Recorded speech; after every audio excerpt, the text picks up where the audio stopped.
Hello friends, இந்த வீடியோவில் பார்த்தீங்கன்னா நம்ம கமெண்ட்ஸ், இண்டென்டேஷன் இந்த மாதிரி டாபிக்ஸ் பார்க்க போகிறோம். ப்ரீவியஸ் கிளாஸஸில் நம்ம என்ன பார்த்துருந்தோம் அப்படின்னா, எப்படி கம்பைல் பண்ணுறது, எப்படி எக்ஸிக்யூட் பண்ணுறது, என்ன ஸ்டெப்ஸ்ன்றது பார்த்துருந்தோம். அதுக்கடுத்து இன்ட்ராக்டிவ் ப்ராசஸ்னால் என்ன பார்த்துருந்தோம், அப்புறம் எப்படி ஒரு ஸ்டெப்ஸ் ஃபார் இன்ட்ராக்டிவ் ப்ராசஸ் பார்த்துருந்தோம். அதுக்கு அடுத்து ஒரு கம்பேரிஷன் மாதிரி பார்த்துருந்தோம். Interactive mode and script mode, இது உங்களுக்கு ஒரு 2 மார்க் இல்லை 4 மார்க்கில் நீங்கள் எக்ஸ்பெக்ட் பண்ணலாம். ஓகே, இந்த இதில் பார்க்க போகிறது கமெண்ட்ஸ். ஓகே, கமெண்ட் அப்படின்றது சிம்பிள். நீங்கள் ஜென்ரலாக புரிஞ்சுங்க, ஒரு ஃபேஸ்புக் போஸ்ட்டில் கமெண்ட் பண்ணுறது, இன்ஸ்டாகிராம் போஸ்ட்டில் கமெண்ட் பண்ணுறது, அந்த மாதிரி தான் ஒரு கமெண்ட், ஒரு ஸ்டேட்மெண்ட் மாதிரி எடுத்துக்கோங்க. Okay, comments are non executable. Okay, இப்போது நீங்கள் ஒரு ப்ரோக்ராம் எழுதுறீங்க. For an example, hash include stdio.h preprocessor directive போட்டாச்சு. அடுத்த லைனில் int x is equal to 0 அப்படின்னு நீங்கள் ஒரு லைன் போடுறீங்க அப்படின்னா, அது வந்து ப்ரீ ப்ராசஸ் டைரக்டிவ்க்கு அடுத்து வந்தனாலே நம்ம அதை என்னன்னு பார்த்துட்டோம். நம்ம செகண்ட் கிளாஸ்லேயே அதை பார்த்துருந்தோம். ஸ்ட்ரக்சர் ஆஃப் சி ப்ரோக்ராமில் அதுதான் குளோபல் டிக்ளரேஷன். அஸ் அ ஹியூமனாக, அஸ் அ ப்ரோக்ராமராக எனக்கு அது குளோபல் டிக்ளரேஷன் எனக்கு தெரியும். நாளைக்கு ஏதோ ஒரு ஃப்ரெஷர், ஒரு புதுசாக ஒரு இந்த கோடை பார்க்குறவன் அப்படி அந்த ஓப்பன் பண்ணி பார்த்தான்னா, இந்த இடத்துல ஒரு ஒரு வேரியபிளை டிக்ளேர் பண்ணியிருக்காங்கன்னு தான் தெரியும். அவனுக்கு இது குளோபல் வேரியபிளா இல்லை லோக்கல் வேரியபிளான்னு தெரியாது. ஸோ நம்ம என்ன பண்ணிக்கலாம்னா, அந்த லைன்லேயே நம்ம என்ன போட்டிருக்கோம், int x is equal to 10ன்னு போட்டிருக்கோமா, கோலன் வச்சு. அதுக்கு அடுத்து கொஞ்சம் ஸ்பேஸ் விட்டுக்குங்க. ஸ்பேஸ் விட்டு டபுள் ஸ்லாஷ், இந்த இடத்துல போட்டிருக்காங்களா ஸ்டார்ட்ஸ் வித் டபுள் ஸ்லாஷ், அந்த டபுள் ஸ்லாஷ் போட்டுட்டு நீங்கள் ஒரு கமெண்ட்டை பாஸ் பண்ணிக்கலாம். ஓகே, என்ன சொல்லிக்கலாம், this is the global variable இல்லை குளோபல் வேரியபிள் டிக்ளரேஷன். இந்த மாதிரி உங்களுக்கு என்ன சொல்லணும்னு நினைக்கிறீங்களோ அதை சொல்லுங்க, அதை டைப் பண்ணி வச்சுக்கோங்க. அந்த டைப் பண்ணியிருக்க கண்டென்ட் யாருக்குன்னா, யூசருக்கு. ஒரு யூசர் அந்த ப்ரோக்ராம் ஓப்பன் பண்ணி பார்க்குறான்னா அவனுக்கு அது. கம்பைலர் அந்த டபுள் ஸ்லாஷ் போட்டிருக்குனாலே அது ஒரு ஸ்டேட்மெண்ட், எனக்கு அது வேண்டாம் அப்படின்னு அதை விட்டுட்டு அடுத்த லைனுக்கு போயிடும். அஸ் அ யூசராக நான் இந்த ப்ரோக்ராம் ஒருத்தர் ஓப்பன் பண்ணி பார்க்கும்போது ஒருத்தனுக்கு புரியணுன்றதுக்காக நான் அந்த இடத்துல இந்த லைனில் என்ன பண்ணியிருக்கேன், என்ன பண்ணணும் அப்படின்ற மாதிரி ஒரு கமெண்ட், ஒரு ஸ்டேட்மெண்ட் கொடுத்துருக்கேன்.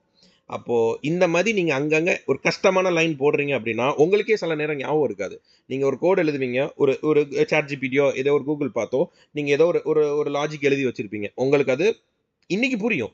ஒரு 10 நாள் 15 நாள் கழிச்சு ஓப்பன் பண்ணி பார்த்தீங்கன்னா எங்கேயோ எடுத்தோம், எனக்கு இது புரியலை அப்படின்னா நீங்கள் என்ன பண்ணிக்கலாம்னா, அந்த இடத்துல ஒரு கமெண்ட் மாதிரி போட்டு வச்சுக்கலாம். உங்களுக்கு புரிஞ்ச மாதிரி உங்களோட டங்கிலீஷ்லேயே இதுலேயோ கூட நீங்கள் டைப் பண்ணி வச்சுக்கலாம். டைப் பண்ணி வச்சுக்கிட்டிங்கன்னா நாளைக்கு இந்த ப்ரோக்ராம் ஓப்பன் பண்ணும்போது இந்த லைனில் என்ன பண்ணியிருக்கோம், எதுக்காக இந்த லைன் இருக்குன்றது நமக்கு புரியும். அதுக்காக நம்ம அந்த ஸ்டேட்மெண்ட்டை நம்ம அங்கனக்குள்ள டைப் பண்ணி வச்சுக்கலாம். இது ஒரு லைனுக்கு மட்டும்தான் அப்ளிகபிள்.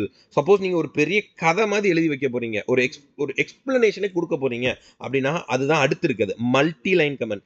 ஸோ இங்கே கமெண்ட்டே ரெண்டு டைப்பாக பிரிக்கிறாங்க. ஒன்று சிங்கிள் லைன் கமெண்ட், ஒரு லைனில் இது ஒரு குளோபல் வேரியபிள், இது ஒரு குளோபல் வேரியபிள் டிக்ளரேஷன், இது மெயின் ஃபங்க்ஷன், அந்த மாதிரி நீங்கள் ஒரு லைனில் முடிச்சுக்கலாம். சப்போஸ் எனக்கு ஒரு லைனில் முடியாது, நான் ஒரு பெரிய இன்ஃபர்மேஷனை யூசர்கிட்ட நான் சொல்லி வைக்கணும் அப்படின்னா மல்டி லைன், நிறையா லைன் நான் டைப் பண்ணணும்னா நீங்கள் டபுள் ஸ்லாஷ்க்கு பதில் என்ன போட்டுக்கணும்னா ஸ்லாஷ் ஸ்டார்னு போட்டு ஸ்டார்ட் பண்ணிடுங்க. உங்களுக்கு என்னென்ன டைப் பண்ணணுமோ உங்கள் பேராகிராஃபாக டைப் பண்ணுங்கள். டைப் பண்ணி முடிச்சதுக்கப்புறம் எண்டிங்கில் இந்த ஸ்டார் ஸ்லாஷ் போட்டிங்கன்னா நீங்கள் டைப் பண்ண அந்த எல்லா கண்டென்ட்டுமே it will be considered as a comment. அதை உங்களோட கம்பைலர் படிக்காது. அது யூசருக்கு கொடுத்துருக்க இன்ஃபர்மேஷன். ஓகேவா?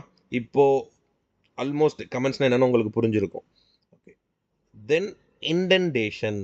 ஓகே, இண்டென்டேஷன் அப்படின்னா உங்களுக்கு லைவாகவே கூட காமிச்சிடுறேன் ஒரு கோடை. ஓகே, இது நான் காலேஜில் கிளாஸஸ்க்கு எடுத்துகிட்டு இருக்க ஸ்டூடெண்ட்ஸ்க்கு போட்ட ஒரு சாம்பிள் இது. இதே நான் உங்களுக்கு அப்கமிங் வீடியோஸில் காட்டுறேன். ஓகே, இங்கே பார்த்தீங்கன்னா உங்களுக்கு நான் இந்த இடத்துக்கே வர்றேன். இப்போது ஓப்பன் கர்லி பிரேசஸ் இருக்கா, நான் அடுத்து என்ட்ரு தட்டின உடனே ஆட்டோமேட்டிக்காக எனக்கு எங்கே வருது, கொஞ்சம் தூரம் உள்ளே தள்ளி வருதா, இதுக்கு பேர் தான் இண்டென்டேஷன். ஓகேவா? இப்போ ஓகே, இப்போ நான் இங்கே நான் இது பண்ணிக்கிறேன். இன்ட் ஏ இப்படி கொடுத்துட்டு நான் அடுத்து என்ன பண்ணுறேன், ஓகே ஆல்ரெடி கீழே ஏ இருக்கா, இல்லை இங்கே என்ன எடுத்துக்கிறேன், எக்ஸும் எடுத்துக்கிறேன். ஓகே, எக்ஸ் கீழே எக்ஸும் இருக்குது. ஓகே, எஸ்ன்னு எடுத்துக்கிறேன். என்டர் கொடுத்தோன்னா ஆட்டோமேட்டிக்காக எனக்கு இங்கே வருது. ஆக்சுவலாக இங்கே போயிருக்கணும், அதானே என்னோட அந்த லைனோட ஸ்டார்டிங்கு. ஆனால் எனக்கு எங்கே போகுது, நான் என்ட்ரு கொடுத்தா அடுத்த லைனில் என்னோட மேலேருந்து கேரி வருதா. நீங்கள் இந்த விஎஸ் கோட் யூஸ் பண்ணும்போது இந்த லைன் தெரியுதா உங்களுக்கு, ஸ்ட்ரைட் லைன். ஓகே, இந்த கர்லி பிரேசஸ் ஓப்பன் ஆகி இந்த இடத்துல க்ளோஸ் ஆகுது. அடுத்த கர்லி பிரேசஸ் ஓப்பன் பண்ணி இங்கே க்ளோஸ் ஆகுது. ஓகே, அப்போ நடுவில் இந்த கோடு உள்ளே வந்துருதா. ஓகே, இதுக்கு பேர் தான் இண்டென்டேஷன். கொஞ்சம் தூரம் உள்ளே போகிறது, சம் ஸ்பேசஸ். இதை நீங்கள் டேப்னு கூட சொல்லலாம். இப்போ நான் இங்கே டேப் அமுக்கிறேன், ஆட்டோமேட்டிக்காக இங்கே வருதா? ஓகே, நான் இப்போ லைனோட ஸ்டார்டிங்கில் இருக்கேன், டேப் அமுக்குனா ஒரு ஒரு ஒரு டீசெண்டான ஸ்பேஸ் தள்ளி வருது. இதுக்கு பேர் தான் இண்டென்டேஷன். ஓகே, இப்போ இண்டென்டேஷன் என்னென்னு உங்களுக்கு ப்ராக்டிக்கல் கண்டென்ட்டில் காமிச்சிருக்கு, நம்ம அப்படியே டெஃபினேஷனாக பார்க்கலாம். Indentation means giving proper space. நீங்கள் ஸ்பேஸும் கொடுத்துக்கலாம், இல்லை டேபுக்கையும் ப்ரெஸ் பண்ணிக்கலாம். டு ஸ்ட்ரக்சர் கோடு நீட்லி, ஒரு ஸ்ட்ரக்சராக உங்களுக்கு பார்த்தா, ஓகே ப்ராக்கெட் இங்கே ஓப்பன் ஆயிருக்கு, அந்த ப்ராக்கெட்டில் இருக்கிறது அதோட பாடி. ஓகே, ப்ராக்கெட்டை க்ளோஸ் பண்ணிட்டோம் அப்படின்னா இந்த ஃபங்க்ஷன் நமக்கு முடிஞ்சிருச்சு. இந்த மாதிரி தனித்தனியாக நமக்கு பிரித்து காட்டுறதுக்காக இருக்கதான் இந்த indentation. It is for human, not for the compiler. அப்போது எதுக்கு இந்த ஸ்ட்ரக்சர்னா, அஸ் அ ஹியூமன் பீயிங்கா எனக்கு இது புரியணும். நீ எல்லாத்தையுமே மொத்தமாக இப்படி லெஃப்ட் லைனில் வச்சுட்டோம். ஓகே, ஒரு எக்ஸாம்பிளுக்கு இங்கே பாருங்கள், இந்த இடத்துல நான் எல்லாத்தையுமே இப்படி வைக்கிறதுனால நீங்கள் வச்சுக்கலாம். இப்படி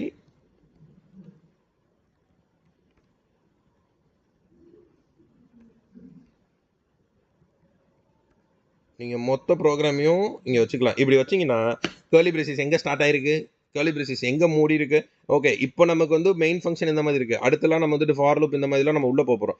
அப்போது நெஸ்டட் இஃப் இந்த மாதிரிலாம் உள்ளே வரும்போது உங்களுக்கு ஒரு கர்லி பிரேசஸ்க்குள்ளே இன்னொரு கர்லி பிரேசஸ் உங்களுக்கு வரப்போகுது. அப்போது எந்த கர்லி பிரேசஸ் எங்கே ஓப்பன் ஆகிருக்கு, எங்கே க்ளோஸ் ஆகிருக்கு, நம்மளால் இந்த ஆர்டரை நம்மளால் ஐடென்டிஃபை பண்ண முடியாது. எப்போ ஐடென்டிஃபை பண்ண முடியாது? இண்டென்டேஷன் இல்லாதப்ப நம்மளால் ஐடென்டிஃபை பண்ண முடியாது. இதே இது உங்களுக்கு இண்டென்டேஷன் இருக்குது அப்படின்னா நீங்கள் அதை ஈஸியாக பார்த்தோன்னே, ஓ இங்கே ஓப்பன் ஆகிருக்கு, இங்கே க்ளோஸ் ஆகிருக்கு, ஸோ இந்த மாதிரி ஈஸியாக நீங்கள் ஐடென்டிஃபை பண்ணிக்க முடியும். அப்போது இந்த இண்டென்டேஷன் யாருக்கு? ஸோ யூஸரை, எனக்கு தான் இது யூஸ்ஃபுல்லாக இருக்க போகுது. கம்பைலருக்கு இது தேவையில்லை. நீங்கள் மொத்தத்தையும் ஒரே லைனில் கூட போட்டுக்கோங்க, கம்பைலர் அதை பார்த்து இது பண்ணிக்கலாம். Without indentation it is hard to read and understand. அப்போ எனக்கு இது புரியாது இண்டென்டேஷன் இல்லை அப்படின்னா. ஓகேவா? இப்போ இங்கே பாருங்களேன், ஒரு எக்ஸாம்பிளுக்கு நானே இங்கே போட்டிருக்கேன், அப்படியே வரிசையாக நேர்கோட்டில் இருக்கா, இது இண்டென்டேஷனே இல்லை.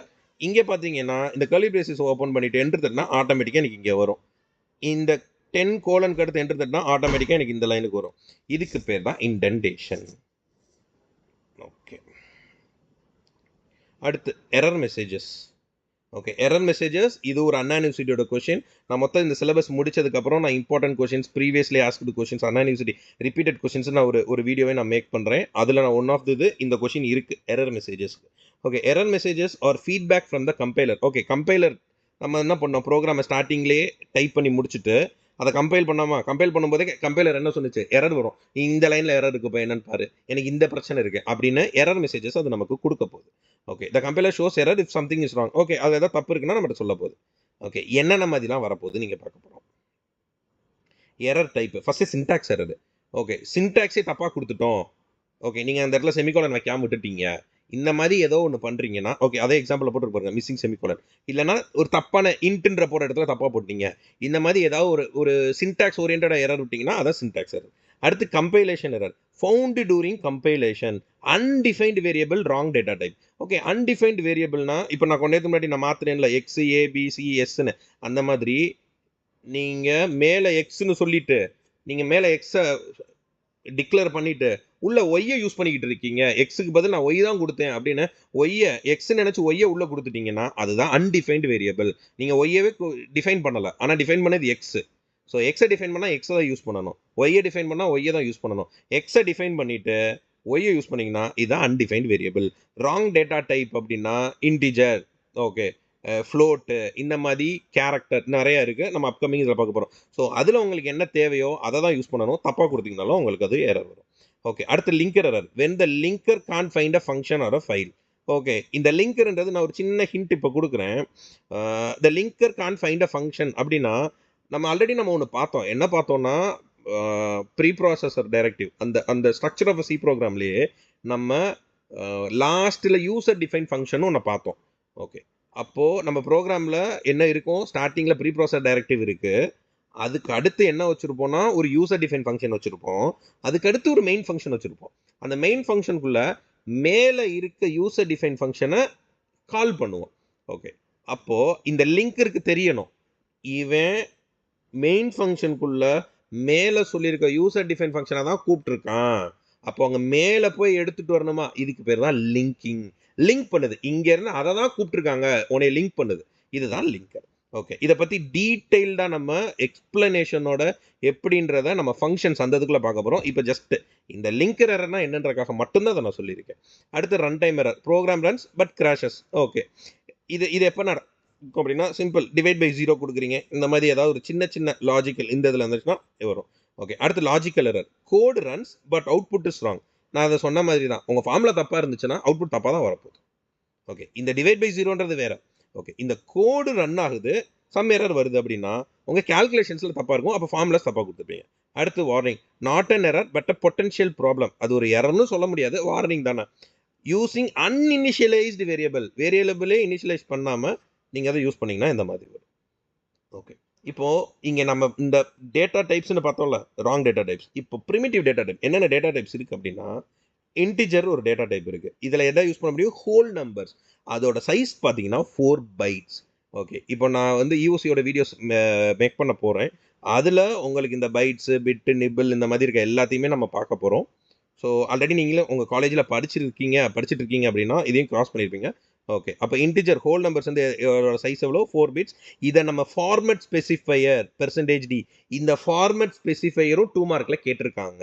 வாட் இஸ் ஃபார்மட் ஸ்பெசிஃபையர், என்னென்ன ஃபார்மட் ஸ்பெசிஃபையர் இருக்குது, எதுக்கு என்னென்ன ஃபார்மட் ஸ்பெசிஃபையர் அப்படின்னே கேட்டிருக்காங்க வித் எக்ஸாம்பிள்ஸ். அப்போ இந்த இதை நல்லா கவனிச்சுக்கோங்க. டேட்டா டைப்ஸ்க்கும் தனியாக கொஷின் கேட்குறாங்க, ஃபார்மட் ஸ்பெசிஃபையர். நான் பார்த்த 2 கொஷின் பேப்பர்லையும் ஒன்றில் டேட்டா டைப் கேட்டிருந்தான், இன்னொன்று ஃபார்மட் ஸ்பெசிஃபையர் கேட்டிருந்தான். ரெண்டுமே நீங்கள் லிங்க் பண்ணி இதே எக்ஸ்பிளைன் பண்ணி நீங்கள் எழுதலாம்.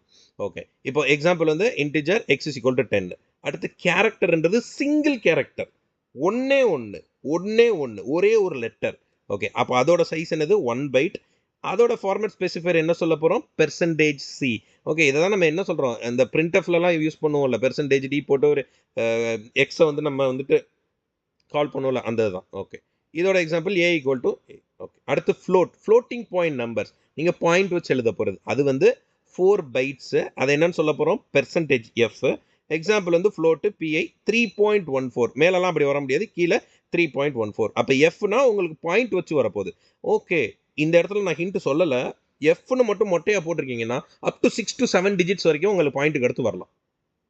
ஓகேவா, பாயிண்ட்டுக்கு அடுத்து 6 to 7 digits வரலாம். அடுத்து டபுள் அப்படின்னா டபுள் ப்ரிசிஷன் ஃப்ளோட். ஓகே, இதோட சைஸ் அப்படியே டபுள் 8. ஓகே, இதை லாங் ஃப்ளோட். ஓகேவா, எல்எஃப்னு போடுவாங்க. ஓகே, இப்போது இந்த 2 போட்டிருக்கு, இதில் இல்லாதது சொல்கிறேன், நோட்ஸ் எடுக்கிறேன்னா எடுத்துக்கோங்க. .2f போட்டுக்கலாம். அப்போது எனக்கு டாட்டுக்கு அடுத்து 2 தான் வரணும். 1f கொடுத்தீங்கன்னா டாட்டுக்கு அடுத்து ஒரே ஒரு டிஜிட் தான் வரணும். ஸோ இந்த மாதிரி நீங்கள் கஸ்டமைஸ் பண்ணிக்கலாம், நான் இங்கே மென்ஷன் பண்ணலை. ஓகே, வாய்டு கொடுத்தீங்க அப்படின்னா நம்ம ப்ரோக்ராமில் மெயின் ஃபங்க்ஷன் முன்னாடி இன்ட் மெயின் கொடுத்தோமா, அப்போது நம்மளோட மெயின் ஃபங்க்ஷன் ஒரு இன்டிஜரை ரிட்டர்ன் பண்ண போதுன்னு அர்த்தம். ஓகே, இப்போ சப்போஸ் என் மெயின் ப்ரோக்ராம் எதையுமே ரிட்டர்ன் பண்ணலை அப்படின்னா வாய்டுன்னு போட்டுடலாம். வாய்டு போட்டோன்னா எனக்கு வந்து எதையுமே ரிட்டர்ன் பண்ணல, nothing, no return, no value. Okay, இந்த இங்கே போட்டுருக்கு பாருங்க, வாய்டு ஃபங்க்ஷன். ஓகே, அடுத்து ஷார்ட். இந்த வாய்டெல்லாம் நம்ம அடுத்து இருக்க எக்ஸாம்பிள்ஸ்லாம் பார்க்க போகிறோம். ஆல்மோஸ்ட் இதில் இருக்க எல்லாமே பார்க்க போகிறோம். அடுத்து ஷார்ட் இன்டிஜர் அப்படின்னா 2 bytes hd, %hd சொல்ல போகிறோம், s is equal to 5. Okay, long integer அப்படின்னா அதை ld அப்படின்னு சொல்ல போகிறோம், %ld. இதுதான் ப்ரிமிட்டிவ் டேட்டா டைப்ஸ். ஓகே, அப்போ இன்னைக்கு செஷனில் நம்ம என்னென்ன பார்த்துருக்கோம்? இன்டென்டேஷன் என்னென்னு பார்த்துருக்கோம், அப்புறம் எரர் மெசேஜஸ் பற்றி பார்த்துருக்கோம், தென் ப்ரிமிட்டிவ் டேட்டா டைப்ஸ். இது 3மே 2 மார்க் கொஷின். இந்த 3மே அண்ணா யூனிவர்சிட்டியில் ரிப்பீட்டடாக கேட்டுட்ருக்க 2 mark questions. Okay, more videos பார்க்குறதுக்கு நம்ம சேனலை ஃபாலோ பண்ணிக்கோங்க, சப்ஸ்கிரைப் பண்ணிக்கோங்க, உங்கள் ஃப்ரெண்ட்ஸ் கிட்ட ஷேர் பண்ணுங்கள். ஏதாவது டவுட்ஸ் இருக்குன்னா கமெண்ட்டில் உங்களோட டவுட்ஸை போஸ்ட் பண்ணுங்கள், நான் உங்களுக்கு ரெஸ்பாண்ட் பண்ணுறேன். நோட்ஸ் வேணும் அப்படின்னா கூகுள் கிளாஸ் ரூமில் ஜாயின் பண்ணுங்கள். இந்த வீடியோவோட டிஸ்கிரிப்ஷனில் நான் லிங்க்கு கொடுத்துருக்கேன். நான் இந்த வீடியோவோடதுலேயுமே இங்கே நீங்கள் பார்த்துக்கலாம். சேனலை ஓப்பன் பண்ணிங்கனாலே உங்களுக்கு அந்த கிளாஸ் ரூம் லிங்க் இருக்குது, அதை நீங்கள் ஜாயின் பண்ணிவிட்டு உள்ளே இருக்க நோட்ஸை நீங்கள் அக்சஸ் பண்ணிக்கலாம். தேங்க்யூ.